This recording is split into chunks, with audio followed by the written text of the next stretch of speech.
We have come around the circle. Do you know where we are?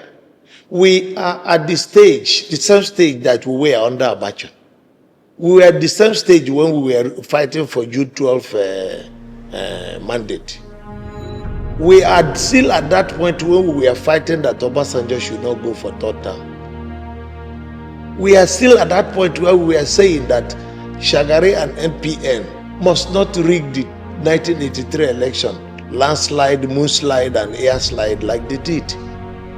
Because each time I read our good friend Bayo Onanuga, I take myself back to 1998 when he was the editor of the news magazine.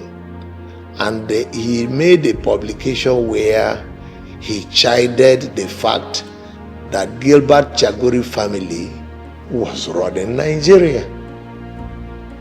And today, Bayo Onanuga is the one defending that every major contract in Nigeria today should be awarded to Gilbert Chagoury and his family without due process.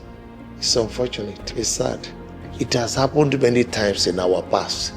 History will not stop in 2027. Nigerians will resist Tinubu's brutality. We do not want a king as president of Nigeria. We do not want one-party rule. We do not want one-man rule. All right, welcome to Naija Unfiltered, a symphony podcast. And our guest on today's edition of the program is a former member of the House of Representatives and, of course, a lawyer and now a chieftain of the African Democratic Congress.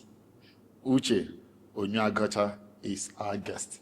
Good to have you. Thank you. I forgot to add that Uche was former secretary to Imo State government. I almost forgot to add that. Good to have you on the program. Thank you very much. It's been a while trying to reach you. Thank God you are here today. Thank you. All right, what are your thoughts about the just concluded Ibadan summit that held recently in Oyo State? I commend the opposition political parties for taking the decision to gather at Ibadan and taking the decisions they took. They are now taking themselves more seriously than they have been taken. And I believe that they are graduating to a serious opposition. I pray that they will now metamorphose into a resistant movement that would guarantee all that they stated in their positions. Of course, Governor Makinde made reference to Operation Wetier, making reference to the political crisis in 1965 in the West that was seriously, if you like, a very disturbing political experience in Yoruba land. And ever since then, the APC, they've called out the governor, saying that he's not worthy to be a governor. As a matter of fact, they've even said that he should be removed. What are your thoughts? I thank Makinde for taking us back to that history because it's an important part of our history. But I want to add that the situation we have found ourselves today should take us back to the 1983 elections.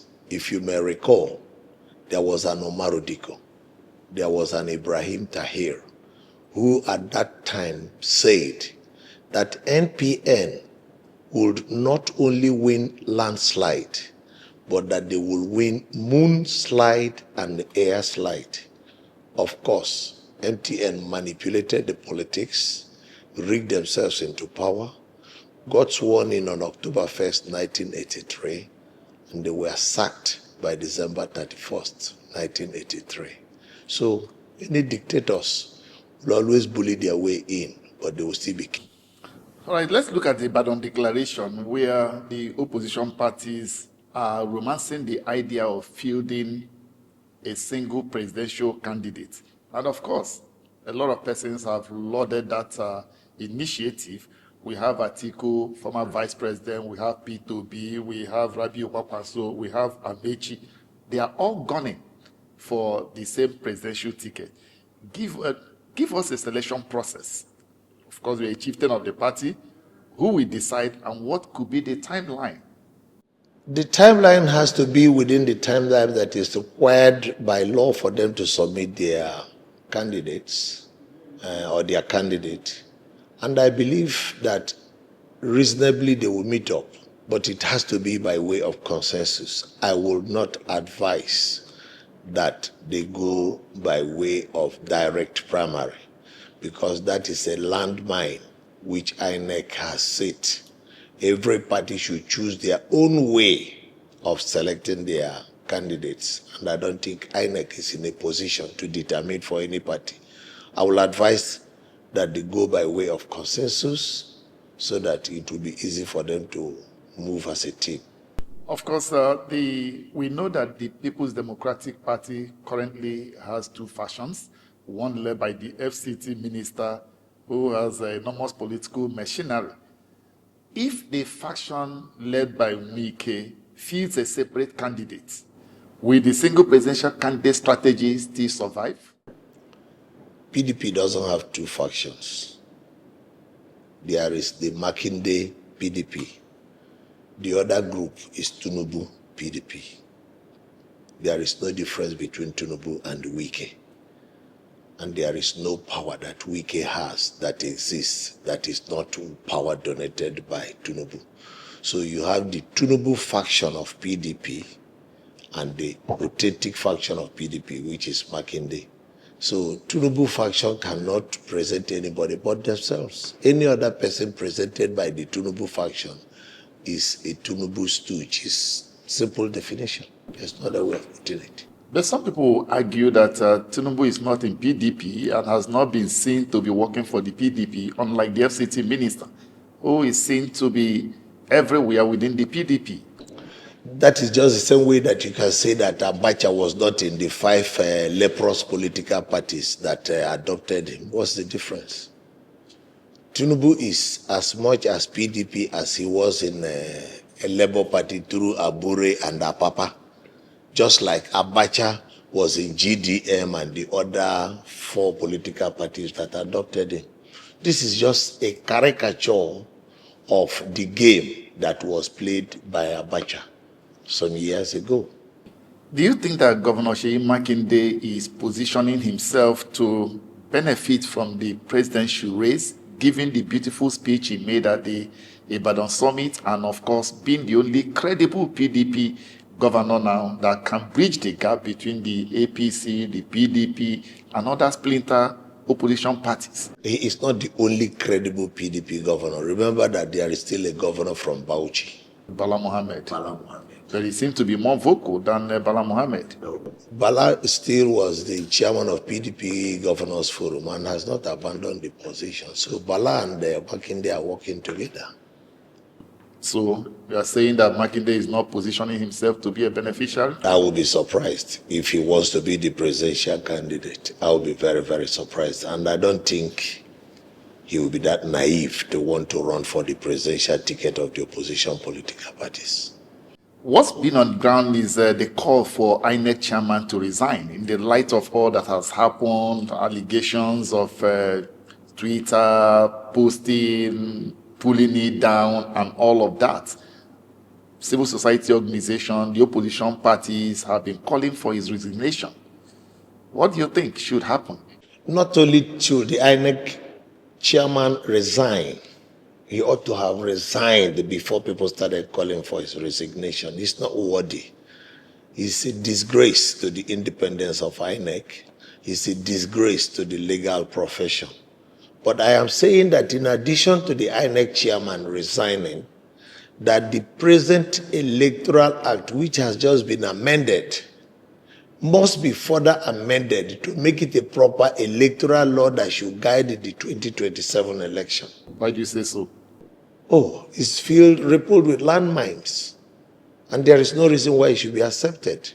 Let me tell you, we have all come a long way. I was a member of the Action Congress. I was a member of the Action Congress of Nigeria alongside the present president of Nigeria. And we went all over the country campaigning for a proper electoral process. Myself, Lai Mohammed, and some other leaders in our party, like Usman Bugaje, Temi Harriman, and Wale Ashu. We went round to every media house. At that time, we were campaigning for electronic voting.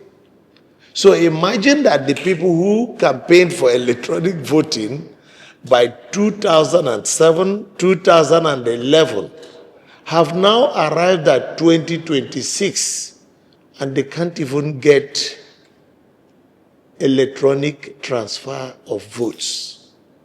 So what we have all along has not been an independent electoral commission.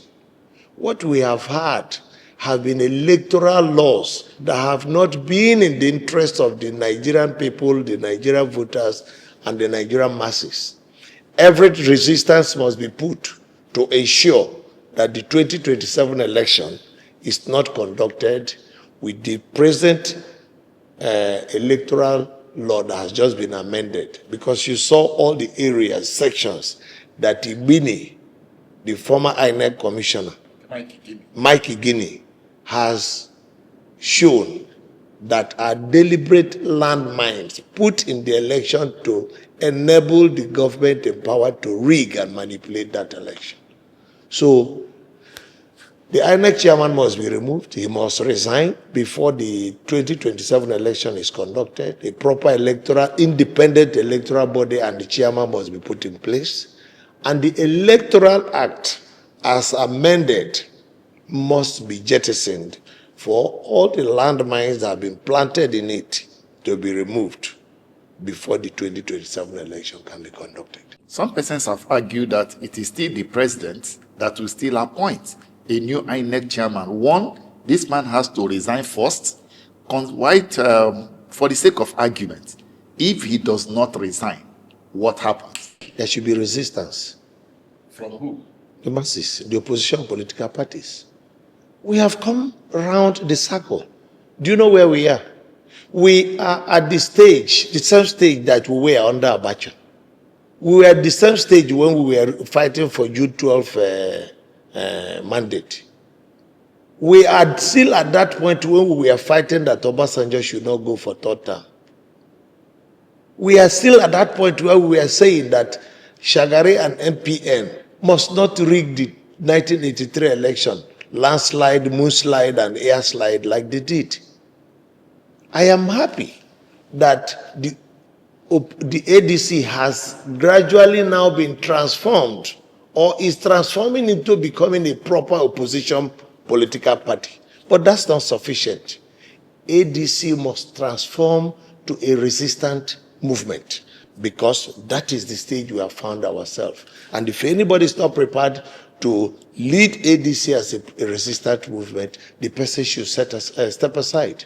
We have come to the stage where the leaders will be arrested, detained, and beaten up for resisting this government. But that is what will guarantee that we are going to have a free and fair election.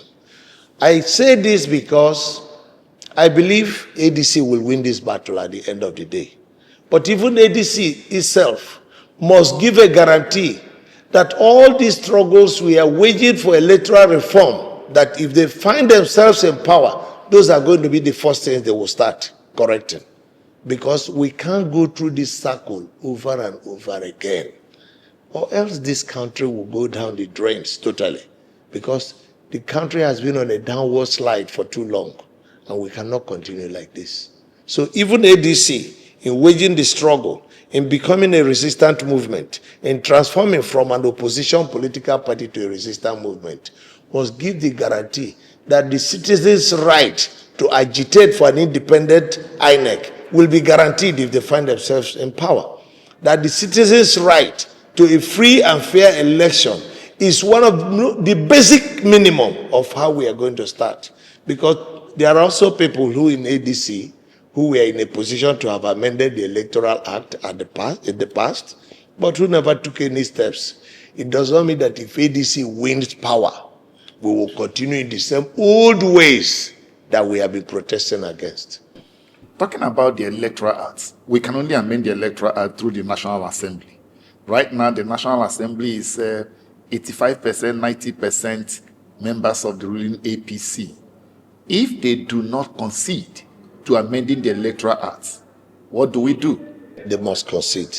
The If they people don't. must resist them.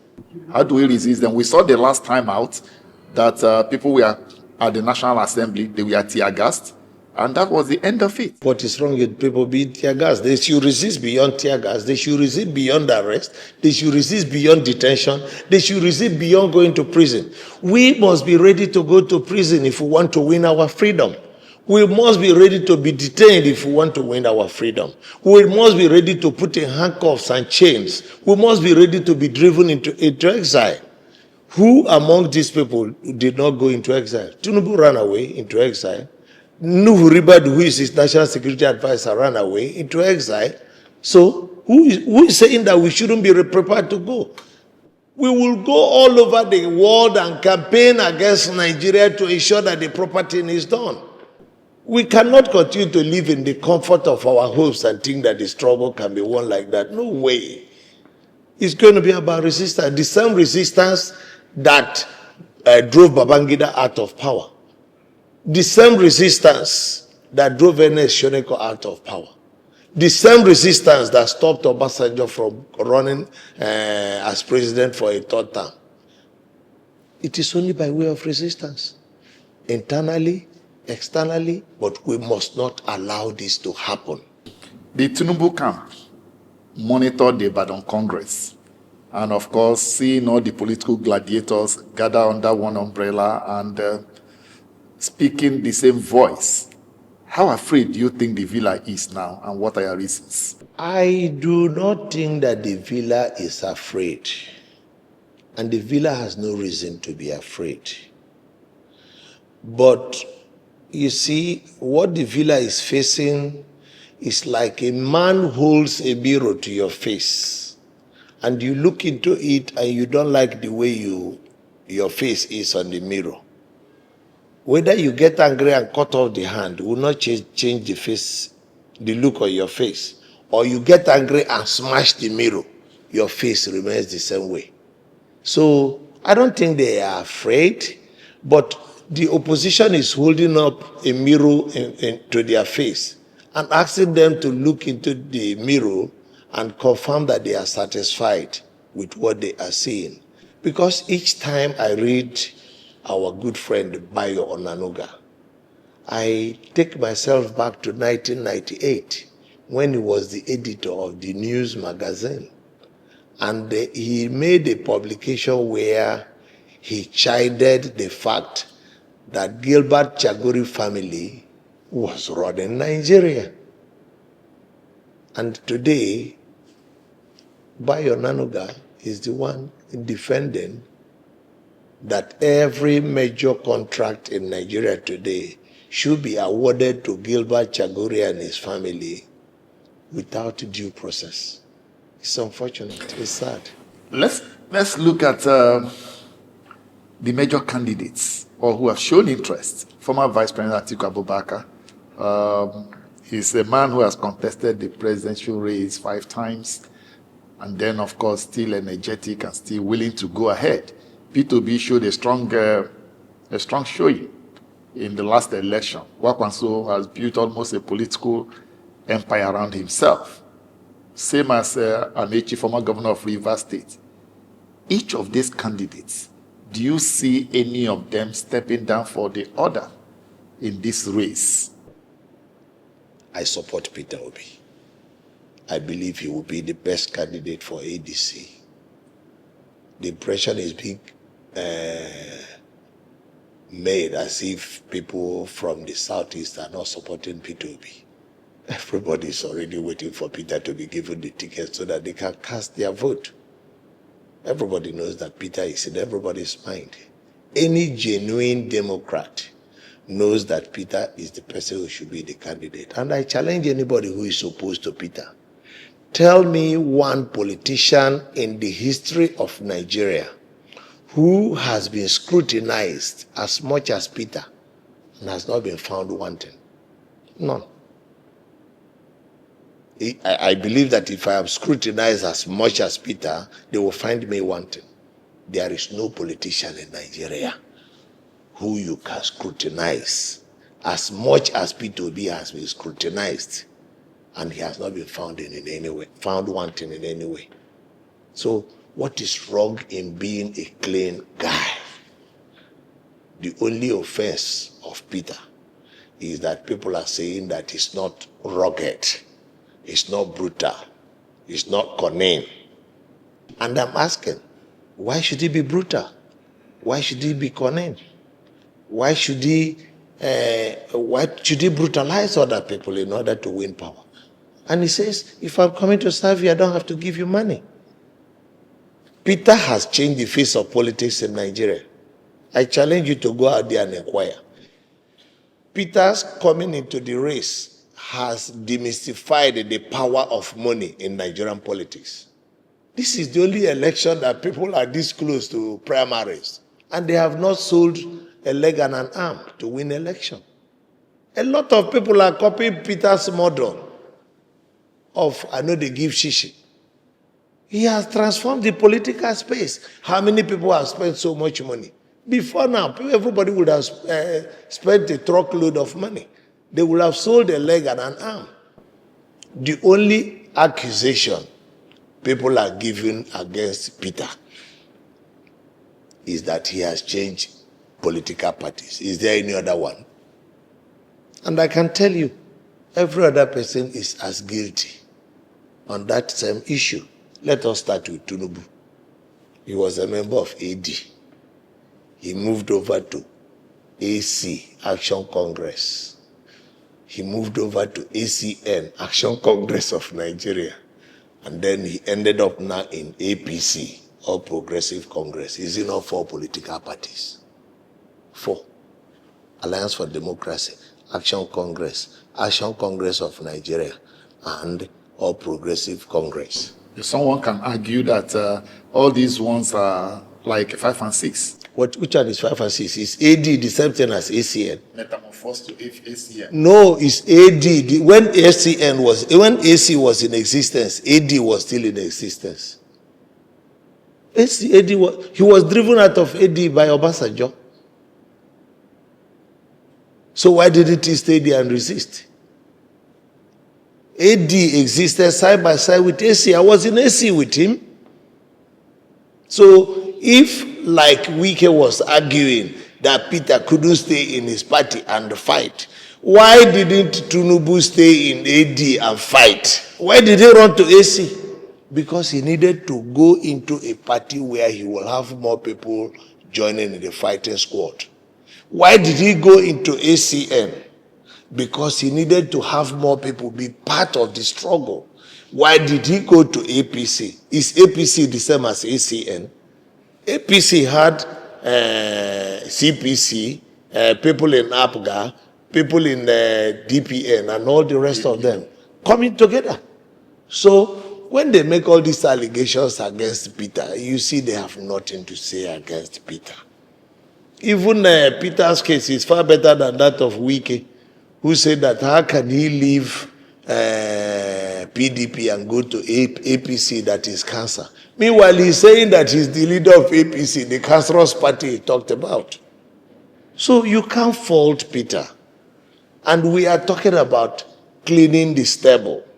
So we need somebody who is clean, decent, and somebody who has a human face, and somebody we can approach as president. Somebody who is not going to be in a position to bully us. That is the kind of person we want as president today. The person who has recognized our problem and in Nigeria put it in black and white, that we must move from consumption to production. Every single thing in this country is imported. Peter says, no, we can't continue like that. And what is Tinubu's response to it? Build more ports, expand more ports, so that more products can be imported. We are talking about producing to also sell to the people who have been selling to us. You can't stay and consume all the time. and not allow people to buy from your product. All right. President Tinubu has argued that those who can't see his achievements, his reforms, probably need eyeglasses to see clearly. What are your thoughts? I didn't know that he has become an optometrist. But you can also see that it is possible that his own eyeglasses may be bad. I think he might be using a different eyeglass from the rest of Nigerians. It's high time he gets perhaps a bifocal lens to enable him to see the mess he has made out of Nigeria. When Tinubu stepped forward to become president of Nigeria, and everybody was taunting what he did in Lagos, I always told people that there are only two things, only one thing Tinubu did, and the only way he understands the economy and how to fix it is simple. Tax, more tax, additional tax, further tax, additional, further, and more tax. That's Tinubu's only understanding of economics. Beyond tax, more tax, additional tax, further tax. Tinubu doesn't know what next to do with the economy. And who is he going to tax? The man you're coming to tax is already bare bones. So what is he doing? Lagos to Ibadan. Tell us how many kilometers he has done so far under his first tenure. Lagos to Badagry. Tell us how far you have gone. What is the project you want us to see? Do we need glasses to know that we have insecurity in the country and it is worse under Tinubu? Do we need glasses to know that there is no electricity in this country and that himself said, if he does not give us power, we should not vote for him? Do we need glasses to know that there is inflation and we can no longer buy things in the market? Do we need glasses to see the meter when we go to buy fuel, that the price has now increased to 1,400 naira per liter? Is it him that pays our bill when we go to the meter to buy petrol? So why do we need glasses to see the meter? Is it not from our pocket that we are paying? Do we need glasses to know that people are fleeing from this country out of hunger? What glasses is he talking about? If he wants to do, if his own glasses are giving him problem, I think he should approach an optometrist to give him a better lens so that he can see clearly the damage he has done to Nigerians. Once again, talking about the opposition and gatherings and summits, we've seen quite a number of them before.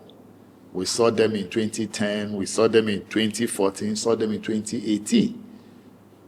Some delivered and most failed. What do you think the 2026 edition of these summits of opposition is different from the ones that failed? I am one of those who say to the opposition, I like the way Tinubu is fighting the opposition political parties. Nobody has fought opposition as brutally as Tinubu is doing, by suffocating Labour Party, by suffocating PDP, by trying to take hold of every other opposition political group. That will bring out the best out of the opposition groups. I like the way he has even started putting some of the opposition leaders in detention. Now he has put away Nasiru El-Rufai to show Nasiru that he is worried about him being out there mobilizing and organizing. I like the way he has put Malami in detention. And I think he should come after more and more of us.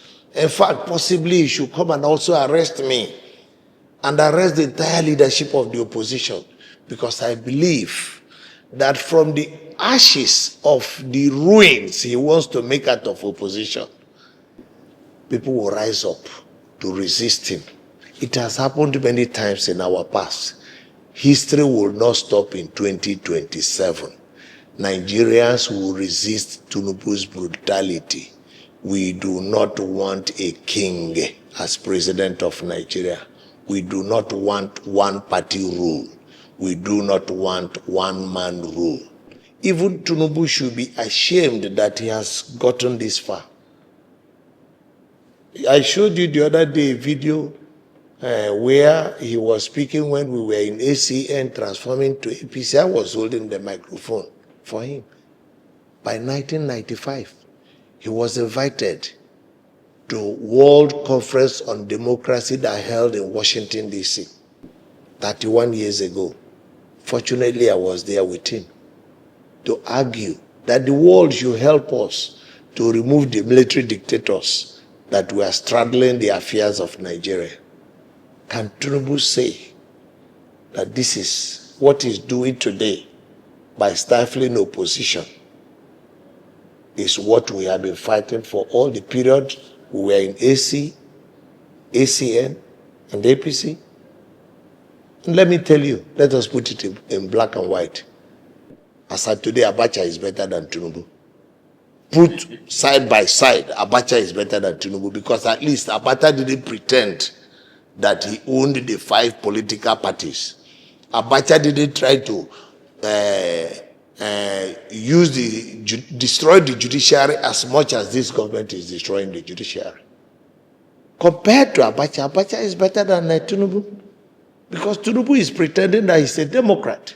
He's pretending that he's a progressive and has deceived people to this point where he is fighting any political party that he believes would profile a candidate against his presidential election. And do you know why Tinubu is opposed to the other political parties or other presidential candidates running against him? Because he doesn't have the health and the energy to go out there to campaign. The campaigns will expose him as ill-fitted to continue to operate as president of Nigeria. He will not be able to do it. And do you know why he doesn't want Peter Obi? Because in one day, Peter might go to 3 states, and it will expose the fact that he's not capable, because he won't be able to go to 2 states in 1 week effectively and campaign. That is the truth. So I want to assure Nigerians, do not be afraid. We have passed this route before. We cannot be bullied. Every dictator who has attempted to lord it over us in Nigeria has been defeated in the past. And this one will also be defeated. Chief of Staff to the President, Femi Gbajabiamila, was caught on video calling ADC lawmaker Leke Abejide, saying, quoting him, "Stay in ADC, fight them, scatter them. We like what you are doing." Does it give credence to insinuations that this Tinubu government is out to just muzzle opposition? Muzzle is understatement. They wish they can close their eyes, open it, and all opposition vanishes. This shows how worried they are about opposition political parties. They admit that they have failed woefully and that they are not able to deliver to Nigerians and convince them to vote for them in 2027. All that Tinubu said about opposition, he will send Akpabio to go and scatter them. Akpabio cannot take care of himself. Akpabio cannot take care of himself. How do you mean? Do you know why Akpabio was made the Senate president? Because he has numerous EFCC cases against him. So each time they present an issue to him, they show him his EFCC cases. And then he will bow. Because the day he stops doing their biddings, they will use EFCC and send him back to prison where he belongs. And he knows it. So Akpabio is like a zombie. By the way, he was my schoolmate in Unica. And you know that in Unica, he never distinguished himself in any way. So let us say he will just be another Senate president that has passed through the history of Nigeria. What legacy is he going to leave behind? He's a colorless presidential Senate president who has numerous EFCC cases. But one thing he forgets is that this present regime might cover him because all his cases, none has been concluded or terminated. The future parties that might take over power, if they are not his party and if it's not aligned to them, might also choose to continue the cases and send him to prison. So nobody should allow himself to be used the way these people are using all the people they have on their stable. And I want to ask everybody, look back in history where you started. Like the leader of the ADC in the Senate, Bamidele Okweyemi. Bamidele started with us in the student movement. He was a student in University of Benin where he studied law. We elected him as NAN's president under the military regime. And at that time, NANS was banned. Bamidele, you, as NAN's president, operated a banned organization under the military regime of Babangida. Bamidele, what makes you think that if you can survive fighting against the military regime of Babangida as NAN's president, that we will not fight against Tinubu? What makes you believe that? We should also ask our friend, who is the majority leader of APC, Professor Julius Ihonvere. Julius, in all your life, you have carried yourself as a progressive, a Democrat. Can you say that what your party and you and your party are doing is you are living up to the tenets of what you proffered in the past as a comrade professor in University of Port Harcourt? Can Oshobole honestly say that what we have today as government, which is participating in, are not a bunch of bandits in power? These are crooks, criminals, These are harsh words. and vagabonds masquerading as government officials. They are worse than bandits. They are killing more people than bandits. So they should be referred to exactly what they are. This is a bandit government, and Nigerians must wake up and resist them. Since you are talking of bandits and let's look at insecurity, we understand that in the last how many days now, over 120 people have been killed, reportedly killed in Northwest, Kwara, Kebbi, Benue, Plateau. They are, as a matter of fact, killing fields. And Nigeria currently is number 4 on terrorism index, death arising from terrorism globally. Would you say that this government has lived up to its expectation and promises of fighting insecurity, or it has abandoned the Nigerian people?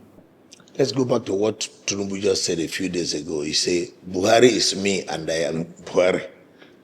Buhari, that is Tinubu, or Tinubu that was Buhari, came under the platform that they were coming to deal with this security challenge. But this security challenge has worsened under them to the extent that Tinubu, despite the numerous killings in Yalawata, in Benue State, did not have the courage to visit the people. He only stopped at the state capital. Yalawata is not the capital of Benue State. And he turned back there. From there, he went to Plateau. He stopped at the airport. Commander-in-Chief, the chief security officer of the country, was so scared that he couldn't go to visit Yalawata, the community in Benue State, where loads of people were massacred. Commander-in-Chief and the chief security officer of Nigeria could not enter Jos. He just stopped at the airport, turned back. And the governor of Plateau State stopped at the airport. Drove in an armored car, armored personal carrier, to go and visit the people. So if the governor was so scared to go in an APC in Jos, that will show you that they have admitted that on the issue of security, they have failed woefully. So there is no area you can talk about them having succeeded or performed creditably for which they should be given another opportunity. And that is the reason why they are afraid of the 2027 election. All right, let's look at 744 Boko Haram terrorists were released back into the Nigerian society by this government. Do you think terrorists deserve to be de-radicalized and reintegrated into the society? I will leave the APC government that has taken that decision to answer that question. If they are satisfied, let them release them. If they are not satisfied, let them keep them. So if they are satisfied that they release them into the system and they continue in their old ways, it is the cross of the APC government. They should deal with it.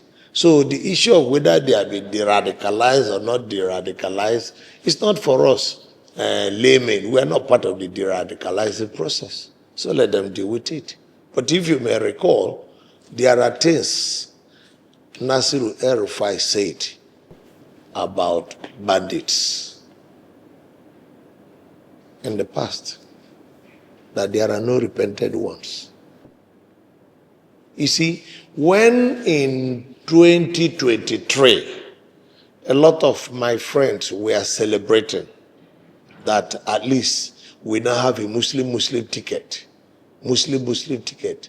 I was thinking the whole essence of the Muslim ticket was to give the government, if they got into power, opportunity of reaching out to these bandits who were radicalized using maybe the wrong forms of Islam, to reach out to them and get them to change.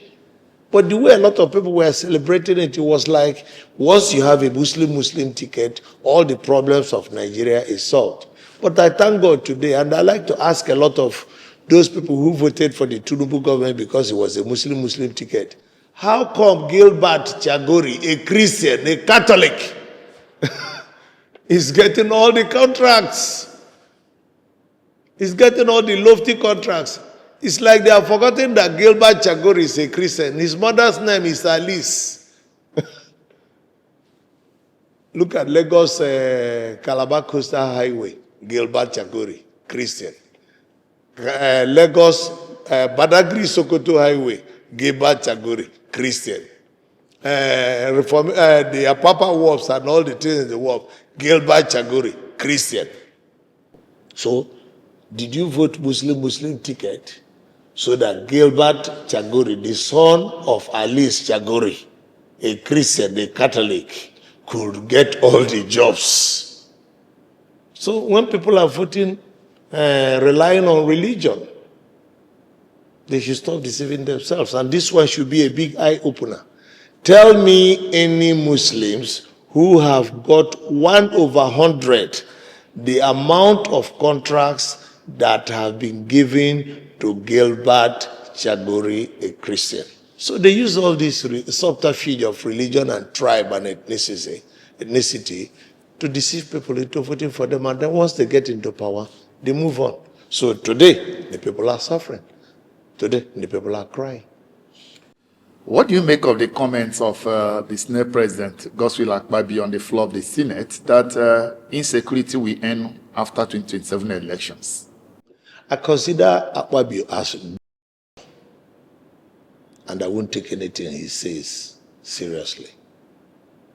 Whatever he says that suits the convenient of the moment, he just says, and most of the time you notice that when he says such as, he laughs over it.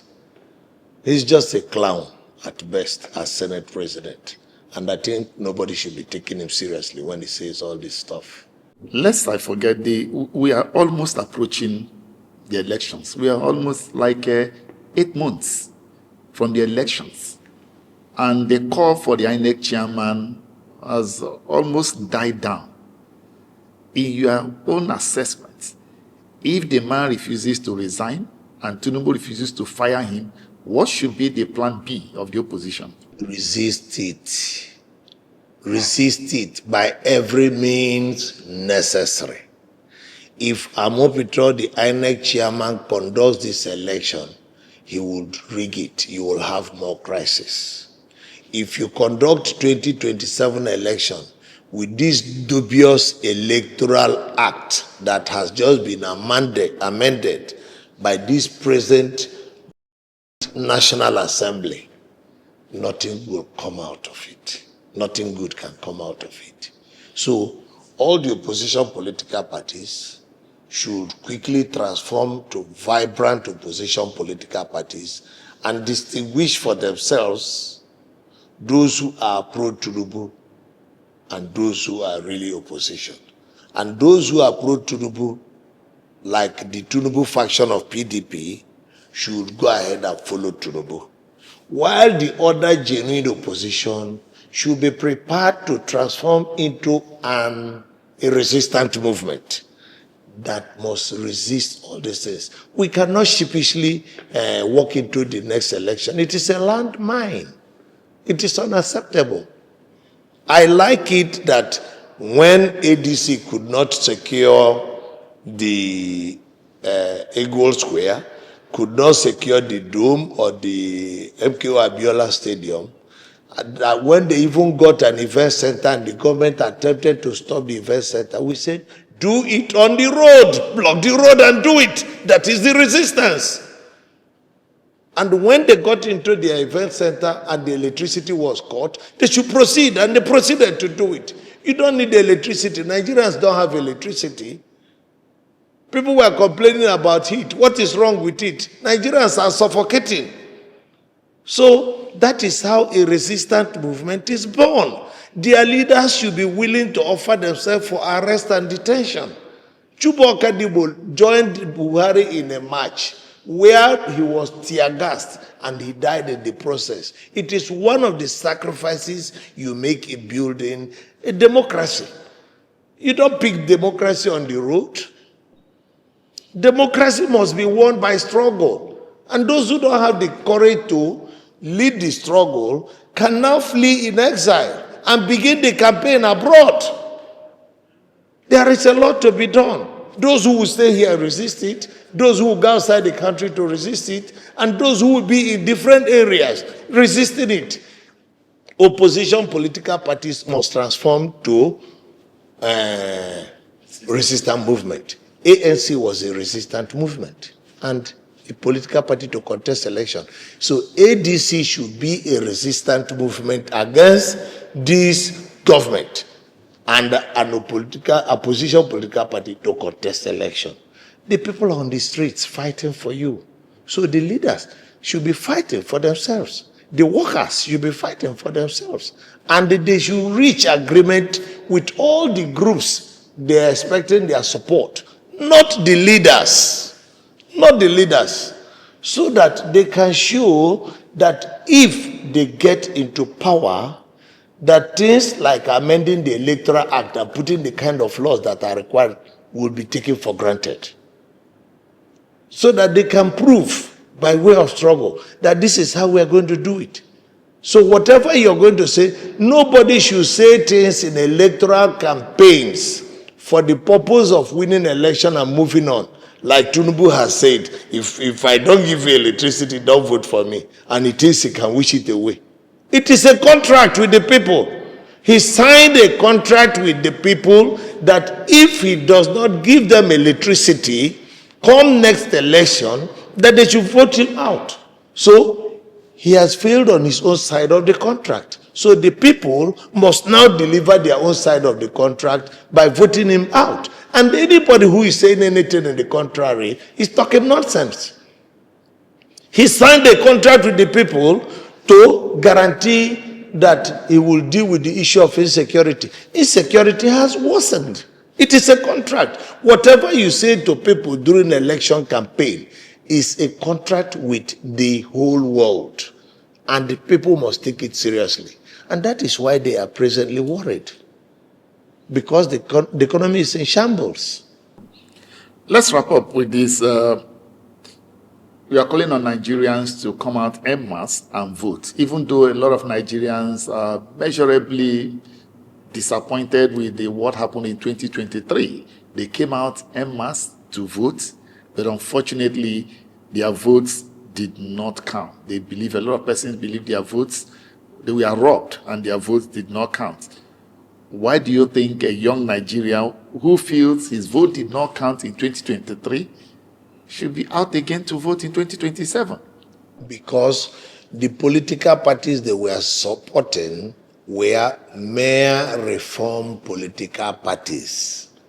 I have said that I want to be marked as saying so, that these political parties must graduate to resistant movements. No amount of reform can change Nigeria. Nigeria is overripe for a revolution. And you can't transform the revolution through reform. You must move into a resistant movement so that the people must be prepared to resist every arm of government that wants to stifle their right to have freedom and democracy. Be it the army. Nigerians should be ready to resist them, or else you will die. Be it the police, security agencies, be it INEC, be it the judiciary, whether they call themselves Supreme Court, Court of Appeal, or whatever, people should resist them. Let them know that you can't do it and get away with it. Prove to them that you can't do it and get away with it. And if you do it, you won't get away with it. How many people share their thoughts? Too many people share these thoughts. Because those who think they can find a solution in escaping through the Mediterranean, many have died in the Mediterranean. So many young Nigerians who lost the courage to fight decided to escape through the Mediterranean. They died there. So many who thought they could escape through Sahara Desert. Many have died in the Sahara Desert. So many who thought they could flee to Ghana have been beaten up and killed in Ghana. So many who ran away to South Africa have been killed in South Africa. So many who are in different parts of the world are undergoing all manner of torture. Some who decided to go through negative ways of doing drugs are in prisons. Some of them who decided to do Yahoo are also in prisons. So everybody has been pushed to the wall. Once you're pushed to the wall, you resist. You don't continue to give excuses. You don't continue to throw lame boxes. You resist by every means necessary. Every means necessary. And that is the only way you can survive this government. And when you are resisting it, and anybody tries to tell you to do anything the contrary, remind them that Buhari resisted the Obasanjo regime and used it to win power. Remind them that Tinubu, don't be afraid of Tinubu. I am one of those who went to Dubai alongside this Tinubu to invite Nuhu Ribadu to come and be the presidential candidate of ACN. 10 of us.